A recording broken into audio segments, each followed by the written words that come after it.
Elhamdülillahi Rabbil alemin. Vessalatu vesselamu ala eşrefil enbiyai vel murselin. Nebiyyina Muhammedin ve ala alihi ve sahbihi ecmain. Amma ba'd. Alemlerin Rabbi olan Allah'a həmd olsun. Onun sonuncu Peyğəmbəri Muhammed sallallahu aleyhi və səlləmə, onun ailəsinə, sahabələrinə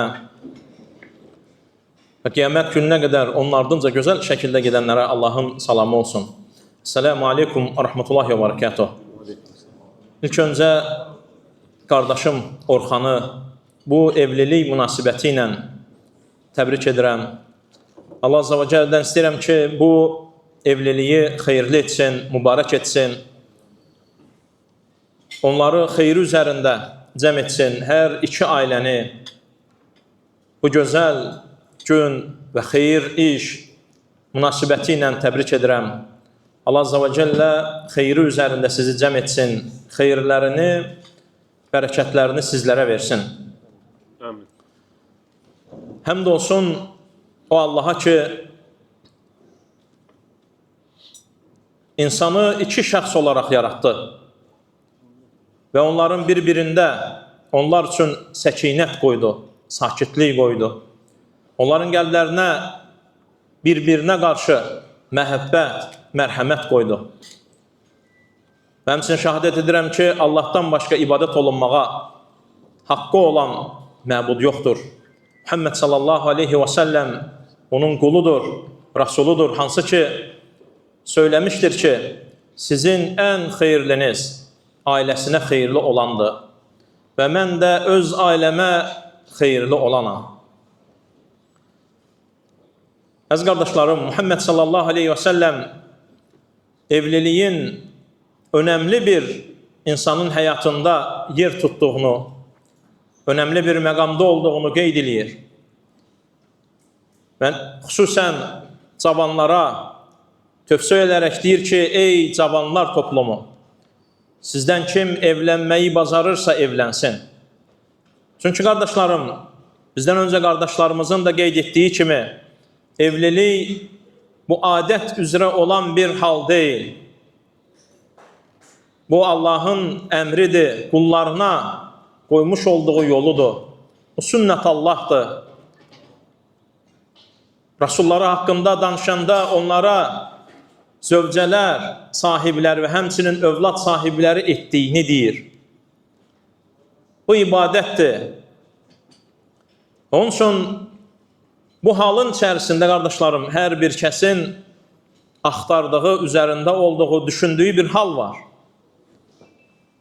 Bu ibadətdə hansı ki, insan bütün Allah Azza və Cəllə nə qədər həyat veribsə, nə qədər yaşayırsa, bərabər olacağı, istər kişi, istərsə də qadınla hansı bir halda olsalar xoşbəxt olacaqlar, onun üzərində düşünürlər. Onun üçün, qardaşlarım, bəzən nəsihət almaq üçün, tövsiyə götürmək üçün, sözləri dinləmək üçün deyirlər ki, ağsaqqaldan soruş, ağsaqqaldan tövsiyə al. Lakin biz deyirik ki, bu məsələni biləndən soruş. Bu məsələni biləndən soruş. Saçın, saqqalın, rənginin nə olmasının fərqi olmaz. Bu məsələ biləndən soruşular. Əgər Allahın kitabı üzərinə, Muhammed sallallahu aleyhi ve səlləmin sünnəsi üzərinə və bizim ümmətin xeyirlilərinin, öndərlərinin, imamlarının, sələf salihin həyatı və tövsiyəsi üzərə nəsiyyət olunacaqsa, uşaqdan da götürürlər, cavandan da götürürlər. Onun üçün, qardaşlarım, insan bilməlidir ki, xoşbəxtçiliyin ünvanı var. Xoşbəxtçiliyin ünvanı var. Ünvanı, insan gedib bir mənzilə çatmaq istəyirsə, ünvanı, adresi biləndən soruşmalıdır. Hara gedəcəyini, necə gedəcəyini. Bəzən insanlar elə düşünür ki, dünya həyatında ailə xoşbəxtçiliyi maldadır. Bəziləri elə bilir saraydadır, bəziləri elə bilir bahalı miniklərdədir, maşınlardadır. Lakin vallahi Allahın dininə insan baxdığı zaman görər ki, xoşbəxtçiliyin ünvanı təqvadadır. Gözəl bir şəkildə əxlaqlı olmaqdadır. Doğru düzgün qəlbin qarşı tərəfi sevməsindədir. Mərhəmətdədir. Xeyr üzərində yardımlaşmaqdadır. Səbirdədir. Bir-birini başa düşüb bağışlamaqdadır. Bir-birini anlamaqdadır. Sirlərini qorumaqdadır. Tərifə layiq olan qısqanclıqdadır. Ədalətdədir. İhsandadır. Salih tərbiyədədir. Allahla qarşılaşmağa hazır olmaqdadır. Xoşbəxtçiliyin ünvanı bulardır.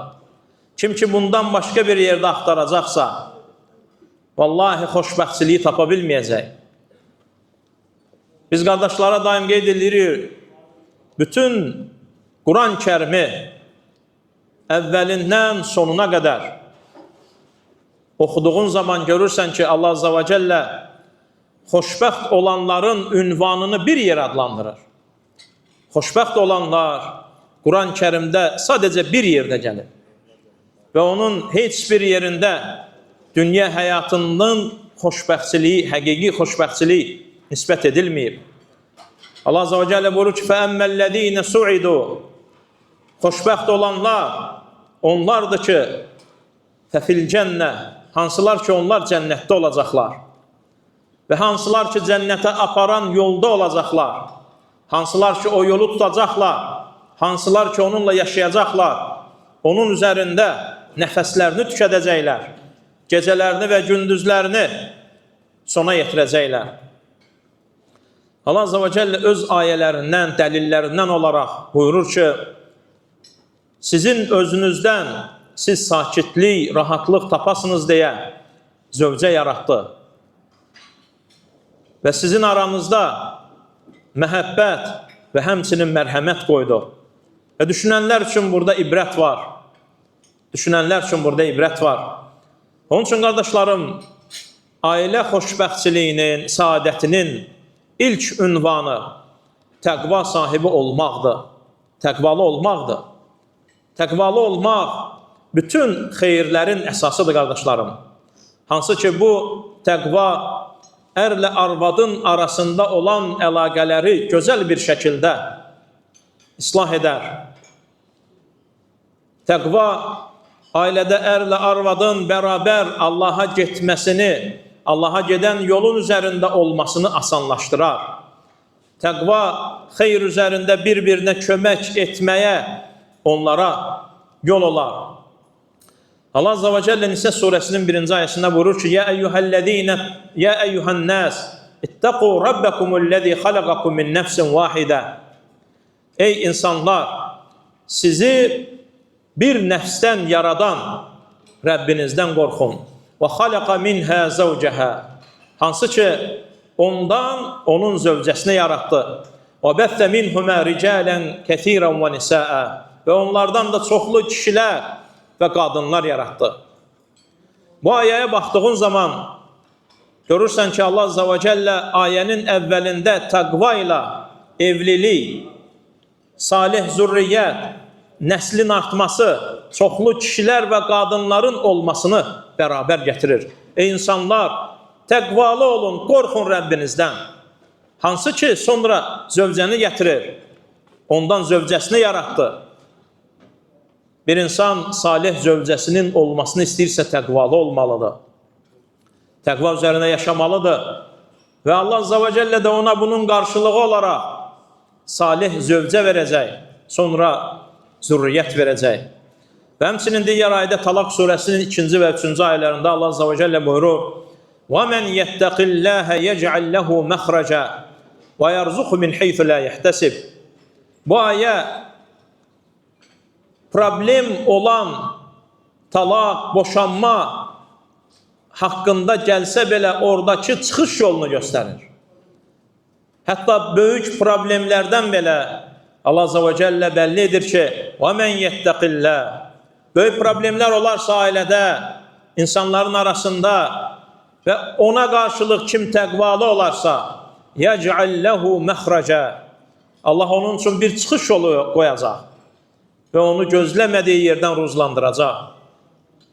İbn Abbas radiyallahu anh bu ayənin təfsiri haqqında deyir ki, vallahi əgər göy qübbəsi yerindən qopub, yerin üzərinə düşsə, yeri əzib keçsə, Allah müttəqilər üçün oradan bir deşik olaraq onların çıxması üçün bir yer qoyacaq. Çünki Allah buyurur ki, وَمَنْ يَتَّقِ اللّٰهَ Kim Allah'tan qorxarsa, haqq, taqva sahibi olarsa, يَجْعَلْ لَهُ مَخْرَجًا Allah ona bir çıxış yolu verəcək. Bu evliliğe de aittir. Evlilikdə olan çətinliklərə de aittir. Həyatda olan bütün problemlərə aittir. Qarşılaşdığın hər bir çətinlik Allah'tan qorxmayla aradan qalxar. Problemləri həll edən odur. Hər bir şeyin sahibi odur. Bəzən görürsən, namaz bitdikdən sonra insan işinin həlli üçün durur, qaçır. Bilmir ki, oradaki iş burada həll olunur. Oradaki burada həll olunur. Çünki buradan durduqdan sonra hara getsin de onundur. Mülk onundur. Mülkün sahibi odur. Onun üçün baş qoyaraq digər problemləri həll edirsən. Muhammed sallallahu aleyhi ve sellem harda olursan ol Allah'tan qorx deyir. İmam Tirmizinin rivayet ettiği hadisdə İbn Qayyim rahimehullah buyurur ki, təqva əzəmətli bir rahatlıqdır. Hansı ki insana həm dünyada, həm də ahirətdə rahatlıq olar. Və həmçinin təqva bütün səadətin və fələhin, nicatın səbəblərindəndir. İkinci isə xoşbəxtçiliyin ünvanından biri də məvaddə, insanın qəlbində məhəbbətin olması və həmçinin insanın mərhəmətli olması. Ən önəmli, qardaşlarım, ailə həyatında ən önəmli xoşbəxtçiliyə aparan səbəblərdəndir. Hansı ki, bu Allahın ən böyük neymətlərindəndir. Rum suresinin 21. ayəsində Allah Azze ve Celle buyurur ki, وَجَعَلَ بَيْنَكُمْ مَوَدَّةً وَرَحْمَةً O sizin aranızda məhəbbət və həmçinin rəhmət etdi. Bu ayə həmçinin göstərir ki, qardaşlarım, məhəbbət, rəhmət, qəlbdə olan sevgi evlilikdən qabaq olmur. O yalandır, o şəhvətdir, şeytani istəkdir. Allah Azze ve Celle evlilikdən sonra məhəbbətin, mərhəmətin, sevginin, bir-birinə qarşılıqlı hörmətin gəldiyini bizə bəyan eləyir. Bunsuz olmaz. Ondan qabaq hamısı heyvanı istəkdir. Hansı ki insanı azdırar, yoldan çıxardar, haqdan saptırar, rəhmətə aparmaz. Allahın haram etdiyi rəhmət olmaz. La xayra fi ləzzətin min ba'dihən nəru Şairlərdən biri deyir ki, özündən sonra cəhənnəm odunu gətirən, gərəşdirən, vacib edən ləzzətlərdə xeyir olmaz. Hansı ləzzət ki, özündən sonra cəhənnəm odunu gətirəcək? Vallahi onda xeyir yoxdur. Həqiqi sadiq məhəbbət insanı öz zövcəsi ilə ən gözəl bir şəkildə davranmağa, özündən və nəfsindən, istəklərindən keçməyə aparar. Özlərinə zərər olsa belə وَيُؤْثِرُونَ عَلَى أَنْفُسِهِمْ وَلَوْ كَانَ بِهِمْ خَصَاصًا Özlərinə zərər olsa belə onlar öz haqlarından keçəcəklər. Çünki sadiq məhəbbət budur. Allah üçün olan sevgi budur. Rəhmət isə, mərhəmət isə bir-birini bağışlamağa, səhvlərinin üzərindən keçməyə, bir-birində hər bir şeyi görməməyə, təğaful aparacaq. Təğaful nədir? Hər şeyi görmə, ehtiyac yoxdur. Gördüyün bir pis varsa 5 yaxşısına bax, yoxsa belə həyat keçməz. Qadın izlənməz, kişi güdülməz. Sevgi və məhəbbət olan, sadiq olan bir yerlərdə. Mərhəmət səni səbirli olmağa, xatalara səbr etməyə aparacaq. Xata etdiyin zaman üzr istəməyə, haqlardan halallıq almağa aparacaq. Və həmçinin üzrü qəbul etməyə. Onun üçün, əlhamdülillah, Allah Azza və Cəllənin qoymuş olduğu insanın qəlbinə evlilikdəki sevgi və rəhmət, sənə gərəkdirən şeylər bunlar olacaq. Muhammed sallallahu aleyhi ve sellem İmam Müslim'in rivayet ettiği hadiste buyurur ki, bir kişi digər möminə nifrət etməsin. Eğer ondan, əxlaqından xoşlamadığı bir şey olarsa, razı qaldığı başka bir şeye baksın. Razı qaldığı başka bir şeye baksın. Sonra ise kardeşlerim, saadetin ünvanından, saadete aparan yollardan biri de insanın sükunet içinde olması ve kalbinin rahatlığı. Onun için insanlar bir yere gedib ev tikəndə, bir yurt tutanda deyirlər ki, orada məskən salır. Məskən, səkən, sakitlik deməkdir. Yəni rahat olduğu yer, rahatlıq tapacağı yer, rahat qayıdıb üzərindəki dəbilgəni çıxardacağı, silahını yerə qoyacağı, qılınc və qalxanını yerə qoyacağı yer olmalıdır evi. Çünki qapıdan çölə çıxılan yer çətindir. Yüzlərlə və minlərlə insanlarla qarşılaşılır. İnsan məcburdur, geyinsin dəbilgəsini, qoruğunu, götürsün qılıncını və qalxanını. Lakin insan evə qayıtdığı zaman eyni şəkildə əlində qılınc və qalxanla olarsa ağırdır bu. Yaşayış getməz. Ev sənin üçün, insan üçün, qadın rahatlıq məskən etməlidir. Sakitlik yeri, elə bir hal, elə bir şərait qurmalıdır ki, əri evə gəldiyi zaman o rahatlığı datsın, o sakitliyi tapsın. Onun üçün həqiqi sükunət, iman və təqva ilə olur. Sadiqlik ilə olur. Vəfalı ixlasla olur. Bir-birini başa düşməklə, evin sakitliyi ilə, ərə hörmətlə, qadına izzətlə, uşaqlara da sünnəni öyrətməklə olur. Allah Azza və Cəllə evliliyi sakitlik və sükunət olaraq adlandırır.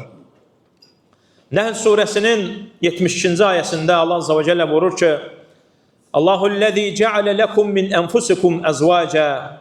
Allah'tır sizin özünüzden, öz növünüzden, cinsinizden sizin için kadınlar yaradan. Ve ceale lekum min ezvacikum benine ve hafede. Ve sizin yoldaşlarınızdan, arvatlarınızdansa sizin için oğullar, onlardan da nəvələr verdi. İnsanın kardeşlerim, sükunet tapdığı yerde, sakit olduğu yerde, güzel rahatlıq bulduğu yerde, zürriyyəti də çox olar, övladları bol olar, nəvələri də artar, nəsli çoxalar.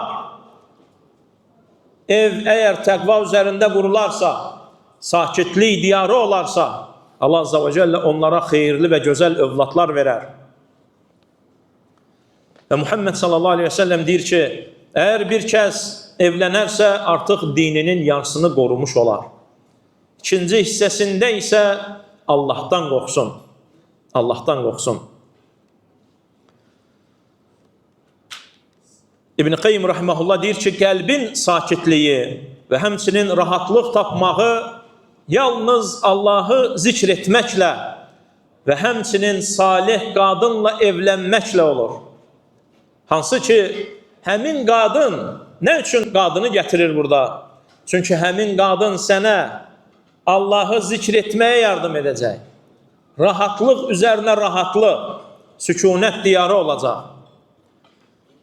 Və həmçinin xoşbəxtçiliyin ünvanından biri də ərlə arvadın bir-birinə yardım etməsi, bir-birinə kömək etməsi, bir-birini qoruması. Allah Azze ve Celle Bəqara suresinin 187. ayəsində buyurur ki, Hunnə libəsun ləkum və əntum libəsun ləhum.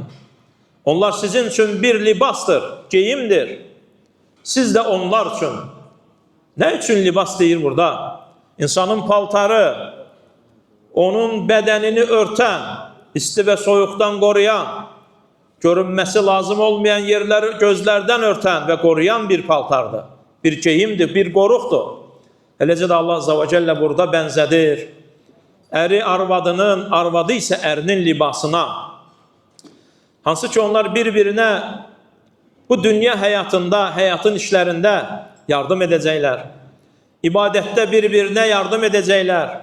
Övlad tərbiyəsində yardım edəcəklər. İşlərinin, mənzil işlərində bir-birinə yardım edəcəklər. Günlük əməllərində bir-birinə kömək edəcəklər. Bir-birinin yanında duracaqlar. Və bunda qardaşlarım bizim üçün Muhammed sallallahu aleyhi və səlləmdə böyük bir nümunə var. Hansı ki Allah Resulü öz əhli ilə, ailəsi ilə ən gözəl şəkildə davranar, öz ailəsinə xidmət edər, öz paltarını özü islah edər, südünü sağar və həmçinin əgər ayaqqabısı cırılmışsa onu özü tikər, özü düzəldər və digər əməllərdə də ev əhlinə yardım edərdi.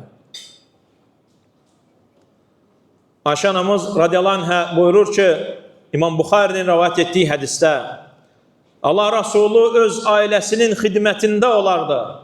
Namaz vaxtı gəldiyi zaman isə namaza çıxardı və namaza gedərdi. Və Allah Resulü buyurur, hansı ki hər bir müsəlmanın evlilik həyatında qaldırmış olduğu şuarı, bayrağı olmalıdır. Allah Resulü buyurur ki sallallahu aleyhi ve sellem xeyrukum li əhli, sizdən ən xeyirli olan ailəsinə xeyirli olandır. Və ənə xeyrukum li əhli, və mən də sizin içinizdə ailəsinə ən xeyirli olanam. Ən xeyirli olanam. Sonra isə xoşbəxtçiliyin ünvanından biri də insanın səbr etməsi evlilik həyatında və həmçinin olub keçənlərə, baş verənlərə təsamuh göstərməsi, bağışlaması. Qardaşlarım, səbir evlilik həyatının xoşbəxtçiliyindəndir. Hansı ki, bu müştərək bir həyatdır, ikili bir həyatdır. Vallahi qardaşlarım, insan düşünməlidir. Hər bir kəs, qadın və kişi, hərəsi ayrı-ayrı bir ailədə yetişib, ayrı-ayrı tərbiyə alıb, ayrı-ayrı mühit görüb, ayrı-ayrı davranış görüb. İnsan bunu başa düşməlidir. Kişi öz qadınına, öz ailəsindən, atasından, qardaş və bacısından, illərlə böyüdüyü evindən, eşiyindən alıb gətirmirsən, gözəl bir şəkildə davranassan, gözəl bir şəkildə davranassan, ən üstün əxlaqla onlarla keçinəsən. Nisa suresinin 19. ayəsində Allah Azze ve Celle buyurur ki, وَعَاشِرُهُنَّ بِالْمَعْرُوفِ, onlarla gözəl davranın. Şeyh İbn Ütheymin rahimehullah deyir, sənin qızınla ərə verdiyin zaman necə davranılmasını istəyirsənsə, o şəkildə də qadınınla davran. Və həmçinin qadın, sən öz oğlunu evləndirdiyin zaman, onun yoldaşının, sənin gəlinövün, onunla necə davranmasını istəyirsənsə, oğluna necə əmirlərinə və sözlərinə itaat etməsini, xidmətində ən gözəl şəkildə durmasını istəyirsənsə, eyni şəkildə də sən etməlisən. Eyni şəkildə də sən etməlisən. Və həmçinin xoşbəxtçiliyin ünvanından biri də insanın gizlində olanları qorumasıdır. Sirli yaymaması, ailəsi ilə bərabər olanları başqa birilərinə söyləməməsidir. Qeybin gizli qalması,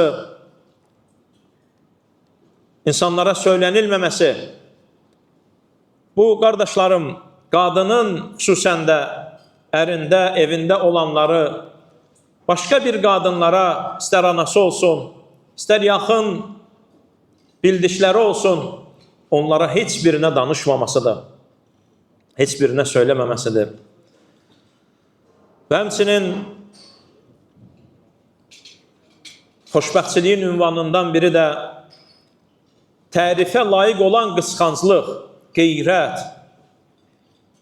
Tərifə layiq olan qısqanclıq qədərində olandır. Qədərində olandır. Bu da qardaşlarım xoşbəxtçiliyin ünvanındandır. Hansı ki, bu qısqanclıq bir ərin öz arvadını, qadının da öz ərini qorumasına aparacaq, himayə etməsinə. Çünki müsəlman qeyrət sahibidir. Müsəlman öz qadının, qızın qısqanmalıdır. Müsəlman dəyyus olmamalıdır. Ailəsində baş verənlərə göz yummamalıdır. Onun üçün qədərində və gözəl olan qısqanclıq bu Allahın dinindəndir. Bu Allahın dinindəndir. Muhammed sallallahu aleyhi və səlləm öz ailəsinə ən qeyrətli olan idi. Öz ailəsinə qısqanan idi. Bu qısqanclıq tərifə layiq olandır. Var xəstəlik qısqanclığı. Hansı ki, ailə səadətinin zəhərə dönməsinə, xoşbəxtçiliyin əldən getməsinə, kişinin evdən qaçmasına, qadının da dırdırdan yorulmasına aparır. Hansı ki, bu tərifə layiq deyil. Allahın şəriətində icazə verdiyi qədərində olmalıdır. Muhammed sallallahu aleyhi ve sellem deyir ki, mömin qısqanc olmalıdır. Mömin qısqanc olmalıdır. Lakin bu öz qədərində olmalıdır. Və həmçinin xoşbəxtçiliyin ünvanından biri də ədalətli olmaqdır, qardaşlarım. Adillikdir və həmçinin qarşı tərəfə gözəl davranmaqdır. İnsan öz qadınına qarşı ədalətli olmalıdır. Adilliyi seçməlidir.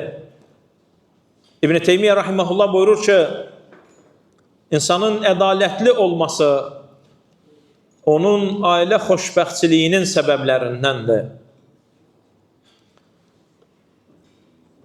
Və həmçinin qardaşlarım, xoşbəxtçiliyin ünvanından biri də övladların Allahın dini üzərində gözəl bir şəkildə salih tərbiyə edilməsidir. Bu qardaşlarım ən əzəmətli xoşbəxtçilikdəndir. Hansı ki, insan istəyir ki, özü də, zürriyyəti də, ailə və uşaqları da hər biri Allahın bağışlamasında, dünyada onun rəhmətində, axirətdə mərhəmətində və cənnətində olsun. Tur surəsinin 21-ci ayəsində Allah Azze və Cəllə buyurur ki, وَالَّذ۪ينَ آمَنُوا O kəslər ki, iman etdilər və imanda onlara zürriyyəti də qoşuldu. Əlhaqnə bihim Biz onlara zürriyyətlərini də qoşduq və biz onların əməllərindən heç bir şey alçaltmadıq, azaltmadıq. Və həmçinin salih övladın tərbiyə edilməsi, gələcəkdə insan üçün salih əməllərin onun üçün davam etməsinə gətirər. Davam etməsini qəbirdə olduğu zaman, ən çox ehtiyacı olduğu zaman ona xeyirli əməllər gələr.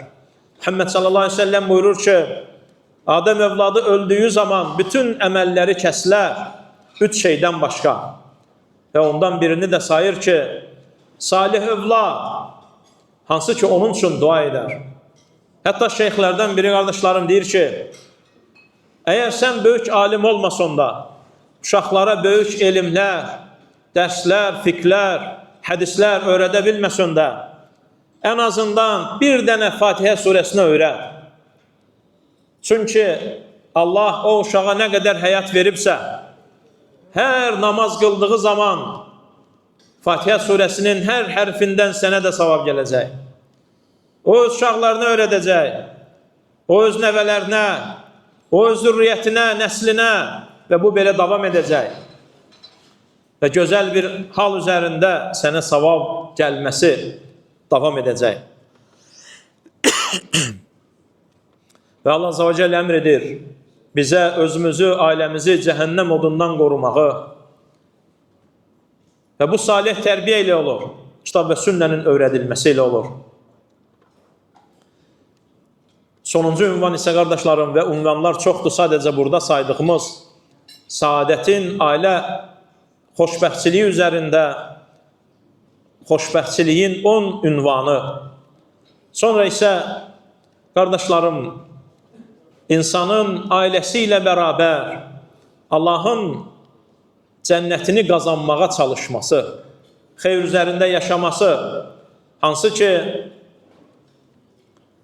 Allah Azze və Cellədən insan istəməlidir, özünə, ailəsinə öyrətməlidir, xeyr üzərində tövhidi və həmçinin sünnəni başa salmalıdır.